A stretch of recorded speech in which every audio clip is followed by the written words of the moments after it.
In this lesson we will build a tornado. Don't expect a fancy Hollywood style tornado. This is all about how to accomplish things technically. So visual quality and eye candy is really for a completely different tutorial. You see here I have 5 primitives that I created prior to recording, and they're really small. In the scene you can see this if I create a standard cube, and compared to that they're really small. The reason for it is we will use it as a rubble for our tornado. Now I have to create once again a skeleton for that tornado, and don't take the word skeleton as something usual. I really find it to be appropriate for certain setups. In this case my skeleton will become a helix spline, and I will change some settings here. So first I will change the orientation to XZ. I will just zoom off a bit. So first thing is the start radius. It should be much smaller. Let's try 50 or even lower. Let's try maybe 20, maybe even 10. Let's see how that works. And one thing that I should mention, I do rehearse these setups just a little bit, but I really don't remember all the necessary values, so I really have to be guided by intuition. Now I will also cut this end radius down, because I think it is too thick. So let's try 100, and that would be pretty much the size ratio I'm looking for. Now this end angle will define how long this guy is, so how many segments it will have. So let's try something really high, like maybe 4000. And this looks solid, but we could go even a bit further, so 5000. And I think this will work pretty well.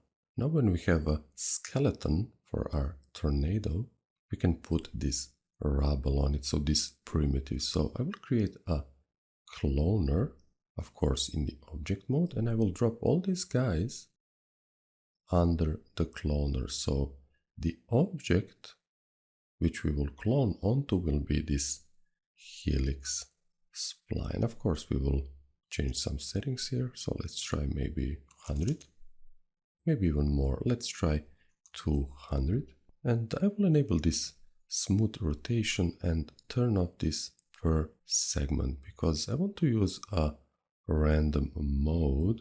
Then it will use a random distribution of these guys over the surface of this helix spline.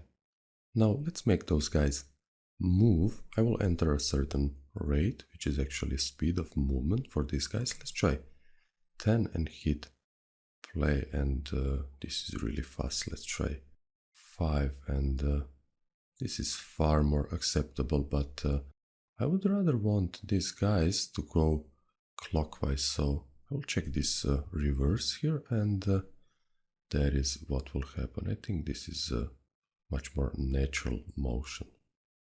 Let me stop this, go back, and in its current state it's not really something interesting, so let's take a look how we can make this a little bit more interesting. So I will create a random effector, and the reason for it is I want to use a scaling value, so I will scale each clone randomly. Let's try first with 1, so double the size, maybe even more. Let's try 2, and some things are left too small, so let's go with 3. So initially all guys will have a visually acceptable size. So now the clones will randomly be scaled 3 times their size.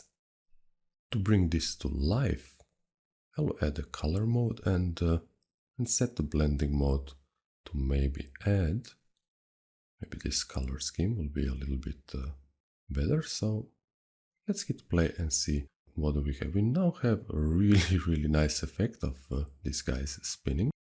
We stop this, go back, and even though this looks really interesting, I think we could make it even a little bit more better. So the advantage, as with any MoGraph tool, is that things tend to stay parametric. So for example, I will pause this.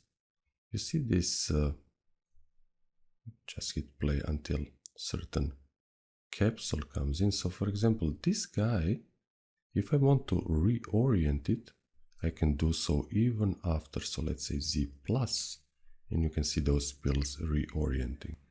And this setup stays fully functional. So how about that? You can play with any value here you like. So for example, you can change the blending mode, but what I wanted to show you is I wanted to change this a little bit. So now I have the ability to move this guy, but how about bending the actual tornado so it looks a little bit more realistic? So let's do just that. Let's add that secondary control to our objects, and for this I can create a linear spline. So let's say something like this. It doesn't have to be ultra precise. I will subdivide it, and maybe I will hide the complete setup along with this helix spline so I can see what I'm doing. I will select all points. I will subdivide it once, maybe even twice, and we'll change the type to something more smooth. Let's say maybe this Akima spline. I hope I pronounced this correctly, and I can unhide these guys. And to utilize this spline, we have to tell this helix guy really to obey the movement of these points on that spline. You can do that easily by creating a spline wrap, so you can wrap a spline on another spline. So that is also out of the box thinking, and of course, let me hit play now and you will see what happened. Now this setting here, this axis, will be much more easier to understand. So basically I oriented the complete helix according to this setting. So let's go to Y plus, and in this case that would be minus, and the reason for it is, I'll just refresh this, go back, and the reason for it is this setup here. So if I uncheck this reverse, I'll get the correct results. We stop this, go back. Now if I press play once again, you'll see that these guys are going counterclockwise. If you once again hit this reverse guy and hit play, it will go clockwise. This can be a little bit difficult because we clicked this guy a few times, but actually there is a slight internal issue in this spline wrap. At least I suspect that is the problem, and once the whole thing refreshes, it really works as expected. Now, since our spline is loaded here, we can access the spline points, and since that helix spline is wrapped onto it, watch what happens. It will obey the movement. You can have some sort of a flipping happening, and we will fix that. The very first thing I would suggest for fixing this guy, this flipping that can occur, let me undo that, press play to refresh, go back, is to change these intermediate points to natural. I don't know why, but it simply works the best. Another thing is, you see you have the flipping still, but combine that with this option here under spline. It's the very last setting in the spline wrap. There is an up vector control that really controls where your spline points will be looking at, figuratively speaking. So in this case, if I set this up vector to 1, that may not mean much to you, but the result will be that this guy will no longer flip. So we can press play. You can see that works really interactively. You can disable the cloner, so maybe access the points more easily, and you see it is really non-destructible. So maybe select these points, enable cloner, and you can use this setup. We stop this, it's kind of distracting.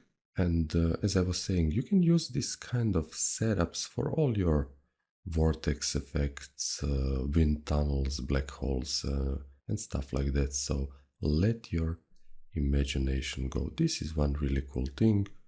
Everything stays parametric, so you can change the values here, maybe play with the offset, or maybe put these clones just on the part of the spline, so you can get different effects, some ribbon effects and stuff like that. Let me stop this, go back, and I hope you enjoyed this one. Let's go to our next project.